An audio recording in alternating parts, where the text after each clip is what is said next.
नमस्कार साथियों, मैं सत्येंद्र एक बार फिर से आप सबका अपने YouTube परिवार जिसका नाम है त्रिश वसुंधरा, इसमें हार्दिक स्वागत और अभिनंदन करता हूं।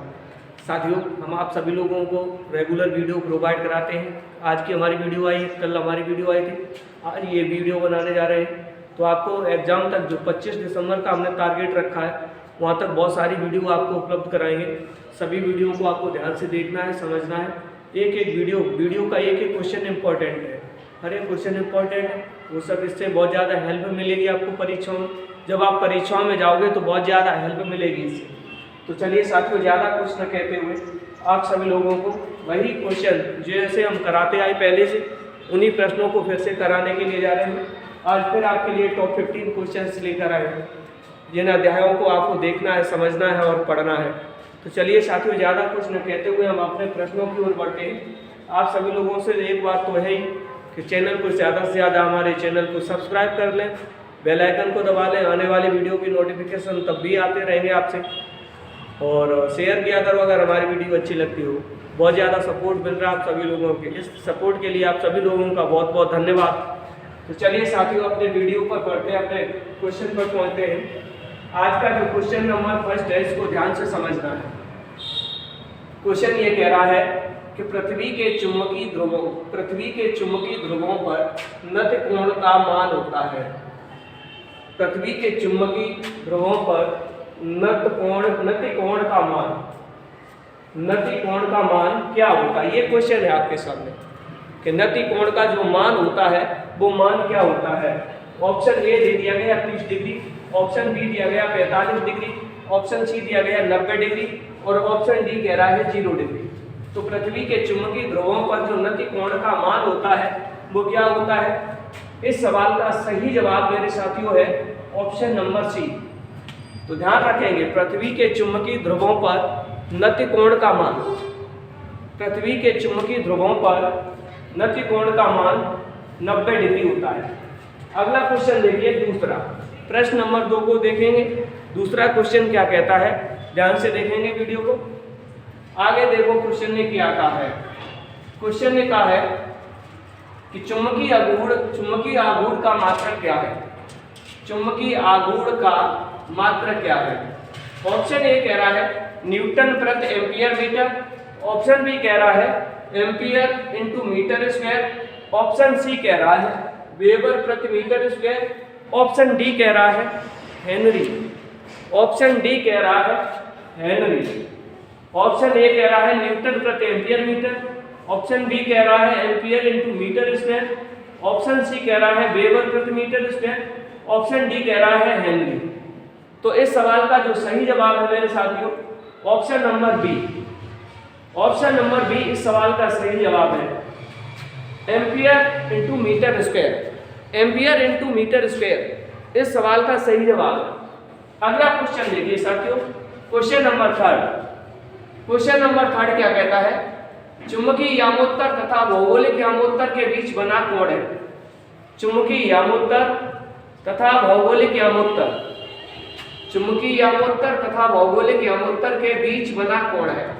ऑप्शन ए कह रहा है नत्य कोण, ऑप्शन बी कहलाता है दिक्पात कोण, ऑप्शन सी कह रहा है चुंबकीय आघूर्ण, ऑप्शन डी कह रहा है चुंबकीय क्षेत्र की तीव्रता, ऑप्शन डी कह रहा है चुंबकीय क्षेत्र की तीव्रता।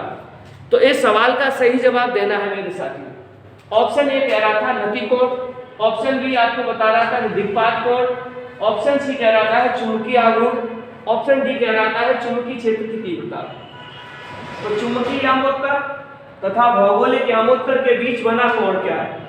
ऑप्शन बी दिक्पात कोण। दिक्पात कोण इस सवाल का सही जवाब है। दिक्पात कोण इस सवाल का सही जवाब है option number B. Option number B इस सवाल का सही जवाब है। अगला सवाल देखो, क्वेश्चन नंबर 4। विद्युत फ्लक्स का मात्रक है। विद्युत फ्लक्स का मात्रक है। ऑप्शन ए कह रहा है वोल्ट प्रति मीटर, ऑप्शन बी कह रहा है न्यूटन प्रति कूलम, ऑप्शन सी कह रहा है न्यूटन मीटर प्रति कूलम और ऑप्शन डी कह रहा है वोल्ट इंटू मीटर। तो आपको यह बताना है मेरे साथियों कि विद्युत फ्लक्स का क्या मात्रक है। विद्युत फ्लक्स का क्या मात्रक है?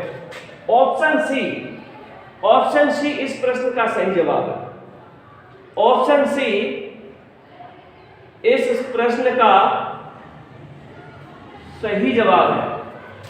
रुक जाओ साथियों, विद्युत फ्लक्स नहीं, विद्युत विभव कर लो, विद्युत विभव कर लो, या विद्युत विभव का मात्रक है वोल्ट प्रति मीटर या न्यूटन प्रति कूलम या newton metre into coulomb, newton metre प्रति कूलम, और डी कह रहा है वोल्ट इनटू मीटर।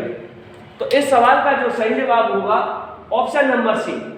अगला क्वेश्चन देखिए मेरे साथियों, विद्युत चुंबकीय तरंगों की प्रकृति होती है, बहुत बहुत इंपॉर्टेंट क्वेश्चन।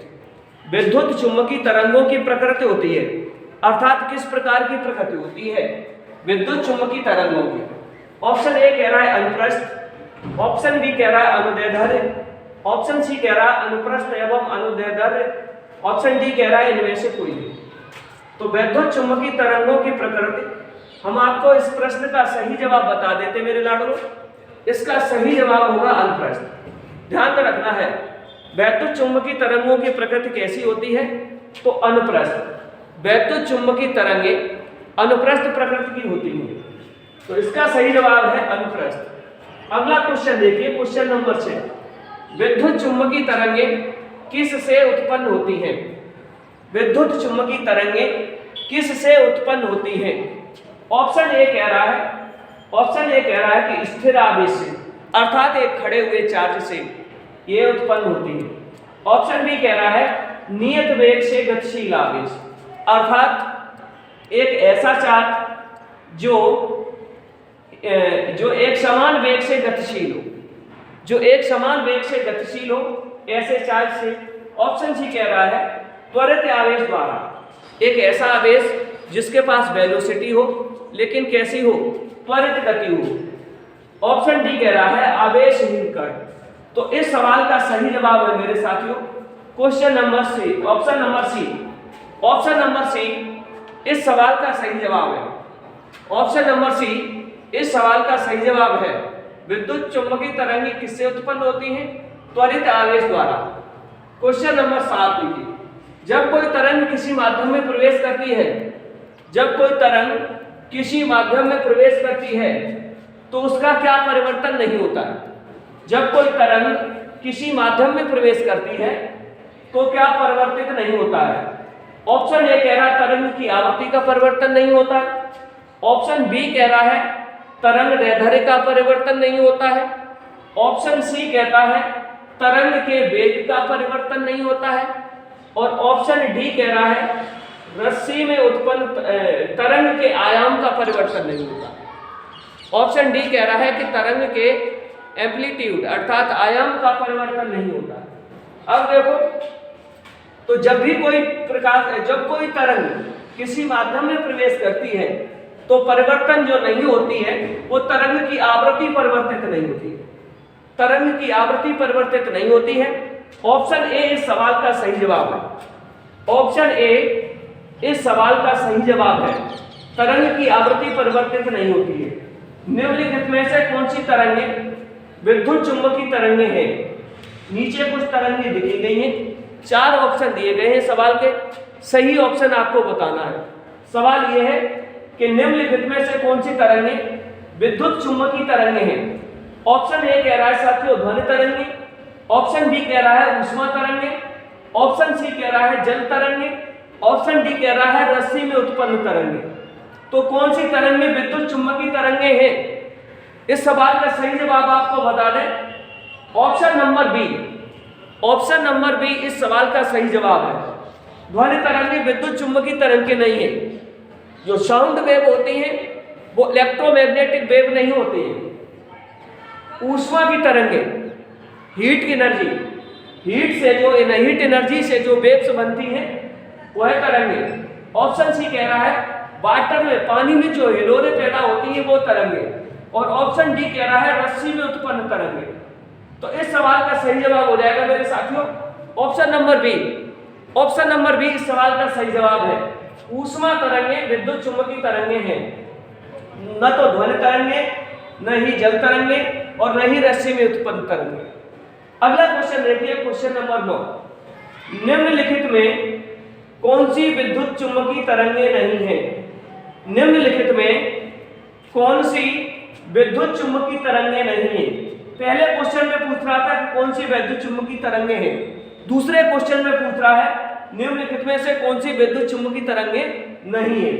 तो ऑप्शन ए दे रहा है गामा किरणें, ऑप्शन बी दे रहा है एक्स किरणें, ऑप्शन सी कह रहा है अवरक्त किरणें, ऑप्शन डी कह रहा है बीटा किरणें। तो आपको हम बता दें गामा किरणें भी विद्युत चुम्बकीय तरंगे हैं, एक्स किरणें भी विद्युत चुम्बकीय तरंगे हैं, अवरक्त किरणें भी विद्युत चुम्बकीय तरंगे हैं, लेकिन बीटा किरणें विद्युत चुम्बकीय तरंगे नहीं होती। बीटा किरणें विद्युत चुम्बकीय तरंगे नहीं होती। तो option number D, option number D इस सवाल का सही जवाब हो जाएगा मेरे साथियों। ऑप्शन डी इस सवाल का सही जवाब हो जाएगा मेरे साथियों।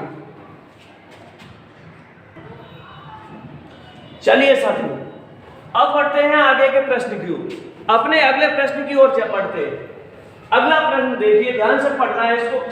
क्वेश्चन नंबर 10, विद्युत चुम्बकीय तरंग अर्थात इलेक्ट्रोमैग्नेटिक वेव की तीव्रता, इलेक्ट्रोमैग्नेटिक वेव्स की जो इंटेंसिटी होती है उसकी बात कर रहा है मैं। विद्युत एवं चुंबकीय क्षेत्र, इसमें जो होता है इलेक्ट्रिक फील्ड और मैग्नेटिक फील्ड, दोनों का क्या रेशियो होता है? इलेक्ट्रिक फील्ड और मैग्नेटिक फील्ड दोनों का रेशियो क्या होता है? विद्युत चुंबकीय तरंग की तीव्रता में विद्युत एवं चुंबकीय क्षेत्र घटकों का क्या योगदान होता है? ये सवाल कह रहा है, इस सवाल का सही जवाब देना मेरे साथियों।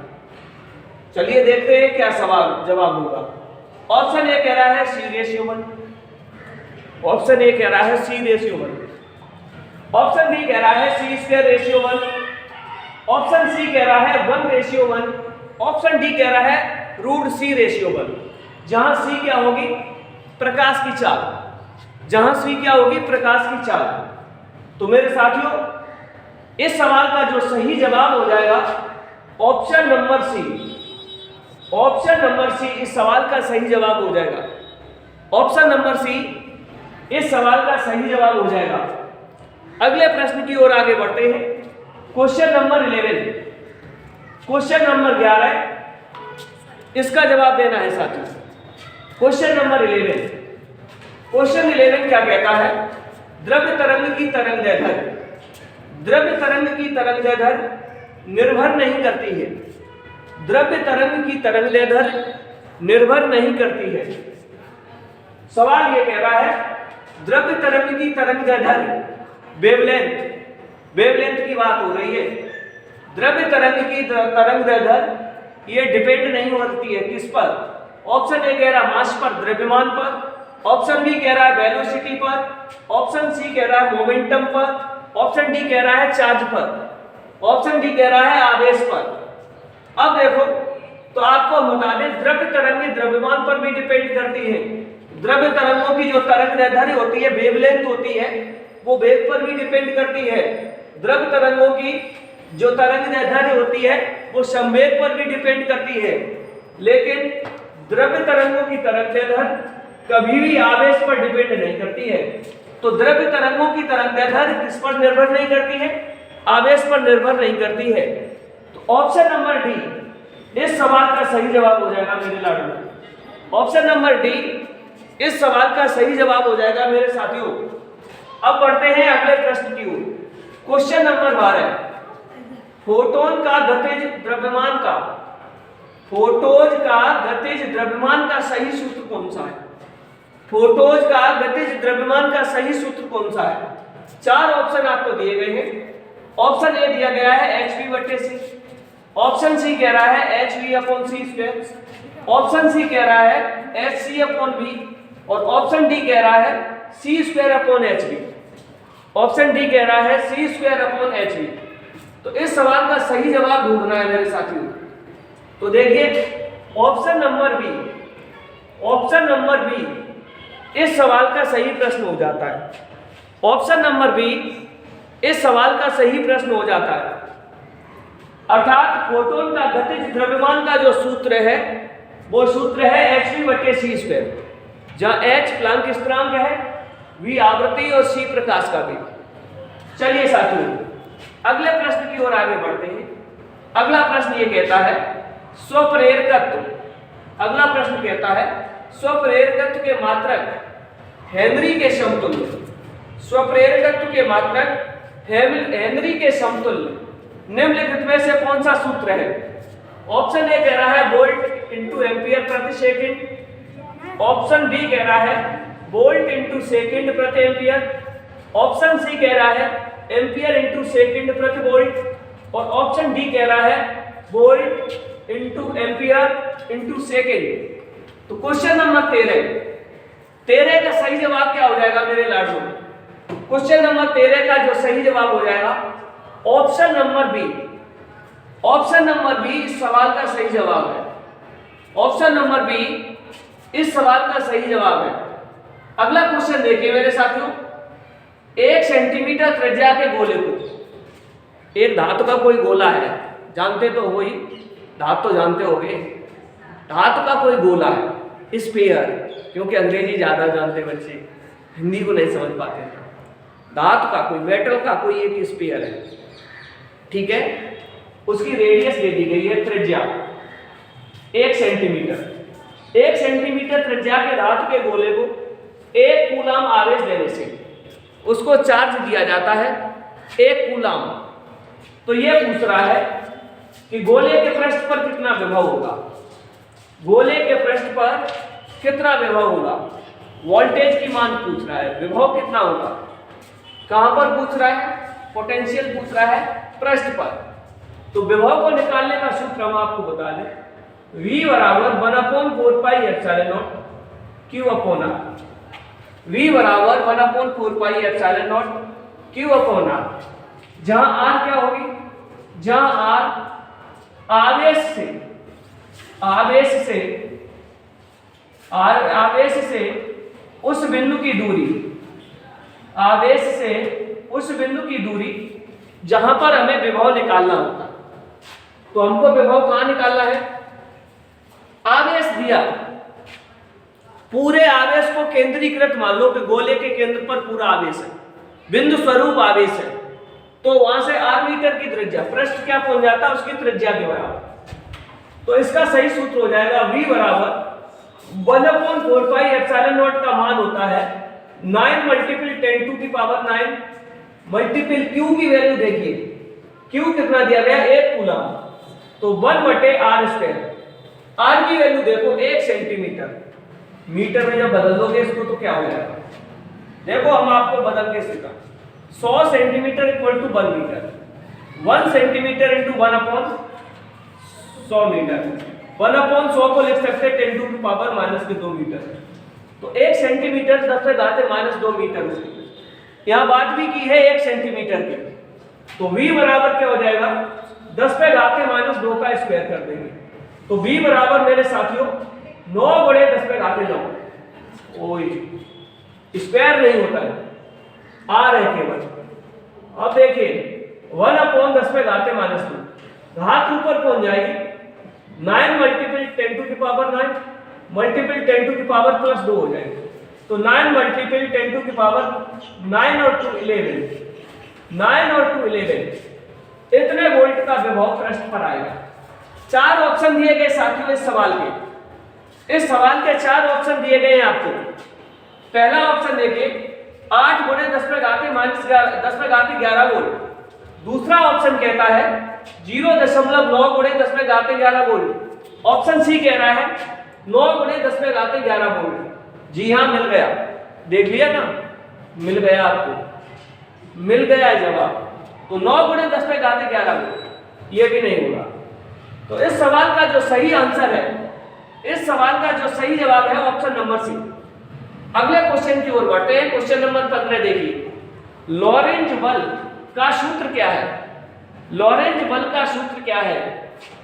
ऑप्शन ए कह रहा है Q बराबर FVV sin theta, option A कह रहा है Q बराबर FVV sin theta, option B कह रहा है V बराबर QV/F sin theta, option C कह रहा है F बराबर QVV sin theta, option D कह रहा है इनमें से कोई नहीं, ऑप्शन डी कह रहा है इनमें से कोई नहीं। तो इस सवाल का जो सही जवाब हो जाएगा मेरे साथियों option number C. Option number C सवाल का सही जवाब हो जाएगा। इस प्रकार से मेरे लाडलो हमने आपको 15 क्वेश्चन आज फिर दे दिए, 15 क्वेश्चन आज फिर दे दिए, और 15 से कम तो एक भी दिन नहीं, 15 से ऊपर ही चले जाएंगे, 20 के समथिंग पहुंचेंगे, 15 से कम तो एक भी नहीं। रोज क्वेश्चन देने की कोशिश करेंगे जब तक आपकी एग्जाम नहीं हो जाती, जब तक आपकी एग्जाम नहीं हो जाती तब तक आपको रेगुलर क्वेश्चन देने की कोशिश करेंगे। आप लोगों से बस सपोर्ट चाहिए। आप लोग केवल और केवल लाइक करने में भी क्या कुछ जाता है आपका? क्या पैसा लगता है लाइक करने में? हम देखते हैं लाइव क्लासों को जो हमारे अदर चैनल्स पर चलती है, चाहे वो बायोलॉजी की क्लास हो, चाहे वो केमिस्ट्री की क्लास हो, आप लोग शेयर नहीं करते हो, आप लोग शेयर नहीं करते हो, आप लोग लाइक नहीं करते हो। आपको पता है कितनी मेहनत लगती है, आपको पता है कितनी मेहनत लगती है।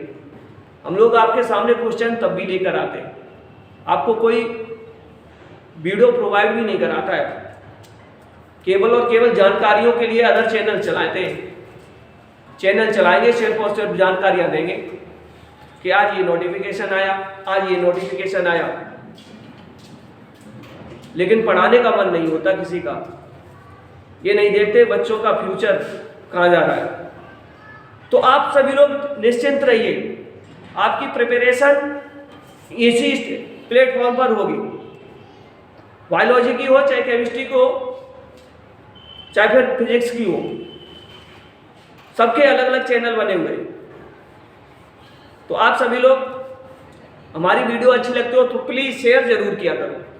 बहुत ज़्यादा प्रेरणा मिलती है जब आप शेयर कर देते हो। उत्सुकता से जागृत हो जाता हूँ कि चलिए हमारी वीडियो को इतना ज़्यादा शेयर किया गया, इतने ज़्यादा लोगों ने लाइक किया है, कमेंट किया है। तो आप सभी लोग प्लीज़ हमारी वीडियो को शेयर किया करें, हम लोगों का सपोर्ट किया करें। आप सभी लोगों का सपोर्ट, आप हमारा सपोर्ट करते रहिए, हम आपका सपोर्ट करते रहेंगे। आप हमारा सपोर्ट करिए या न करिए, लेकिन हम आपका सपोर्ट करना बंद नहीं करेंगे। जी हाँ, इसी के साथ आप सभी लोगों का इस क्लास के लिए, इस क्लास को देखना, लाइक कमेंट करना। आज के बाद कल आपको फिर वीडियो प्रोवाइड कराएंगे, समझ रहे हैं? आपने क्या समझा? आज के बाद वीडियो नहीं मिलेगी, वीडियो मिलेगी आपको, ठीक है? Thank you.